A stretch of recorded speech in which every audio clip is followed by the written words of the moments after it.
Ramaraju rice మిల్‌కి బయలుదేరుతూ ఉంటాడు. అది చూసి అక్కడ ఉన్న వేదవతి అయితే, "ఆగండి, మీ బ్యాగు అలాగే తాళాలు తీసుకొని వస్తాను" అని చెప్పేసైతే అక్కడి నుండి వెళ్తూ ఉంటుంది. అది చూసి అక్కడ ఉన్న రామరాజు, "అమ్మ వల్లి, నా బ్యాగు తాళాలు తీసుకొని రా అమ్మా" అని చెప్పేసైతే చెప్తూ ఉంటాడు. ఆ మాటలు వినగానే అక్కడ ఉన్న వేదవతి అయితే ఒక్కసారిగా షాక్ అయిపోతూ ఉంటుంది. ఇంతలో వల్లి బ్యాగు తాళాలను తీసుకొని వచ్చి రామరాజుకు ఇస్తూ ఉంటుంది. అది చూసి అక్కడ ఉన్న రామరాజు, "ఇక మీదట ఈ బ్యాగు తాళాలు నువ్వే నాకు చేతికి ఇవ్వాల్సి ఉంటుంది" అని చెప్పేసైతే అంటూ ఉంటాడు. ఆ మాటలు వినగానే అక్కడ ఉన్న వేదవతి అయితే ఒక్కసారిగా షాక్ అయిపోయి వాళ్ళ ఆయన వైపు అలా చూస్తూ ఉండిపోతుంది. ఇంతలో అక్కడ ఉన్న ప్రేమ, నర్మదా వాళ్ళు అయితే, "ఏంటి మావయ్య ఇలా చేస్తున్నారు" అని చెప్పేసైతే అనుకుంటూ ఉంటారు. ఇంతలో అక్కడ ఉన్న రామరాజు మాత్రం, "అమ్మ వల్లి, ఇక మీదట ఇంటి బాధ్యతలన్నీ నీకే అప్పజెప్తున్నాను" అని చెప్పేసైతే ఇంటి తాళాలని వల్లి చేతికి ఇస్తూ ఉంటాడు. అది చూసి ఇంట్లో ఉన్న వాళ్ళందరూ అయితే, "ఏంటి ఇలా చేస్తున్నారు" అని చెప్పేసైతే అనుకుంటూ అలా రామరాజు వైపు అలా చూస్తూ ఉండిపోతారు.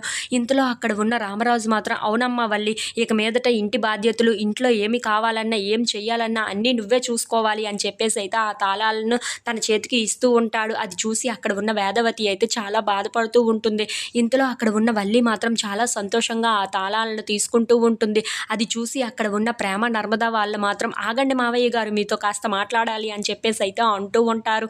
అది విని అక్కడ ఉన్న రామరాజు మాత్రం, "మీరు నాతో మాట్లాడడానికి వీలు లేదు. ఏం మాట్లాడాలన్నా ఏం చెయ్యాలన్నా సరే వల్లితో మాట్లాడండి. వల్లియే నాకు చేరవేస్తుంది" అని చెప్పేసైతే అంటూ ఉంటాడు. ఆ మాటలు విని అక్కడ ఉన్న ప్రేమ, నర్మదా వాళ్ళు అయితే ఒక్కసారిగా షాక్ అయిపోయి వాళ్ళ మామయ్య వైపు అలా చూస్తూ ఉండిపోతారు. ఇంతలో అక్కడ ఉన్న వేదవతి మాత్రం వాళ్ళ ఆయన్ని తలుచుకుంటూ చాలా బాధపడుతూ ఉంటుంది. అది చూసి అక్కడ ఉన్న రామరాజు మాత్రం, "అమ్మ వల్లి, నీకే చెప్తున్నాను కదా, ఇదిగో ఈ ఇంటి తాళాలను తీసుకో, నువ్వే ఇక నుండి ఈ ఇంటి బాధ్యతని తీసుకోవాలి" అని చెప్పేసైతే వల్లికి ఆ తాళాలను ఇస్తూ ఉంటాడు. అది చూసి అక్కడ ఉన్న వల్లి అయితే చాలా సంతోషిస్తూ, "హమ్మయ్య, నాకు రావాల్సినదే నాకు వచ్చింది కదా" అని చెప్పేసైతే అనుకుంటూ ఆ తాళాలను చాలా సంతోషంగా తీసుకుంటూ ఉంటుంది.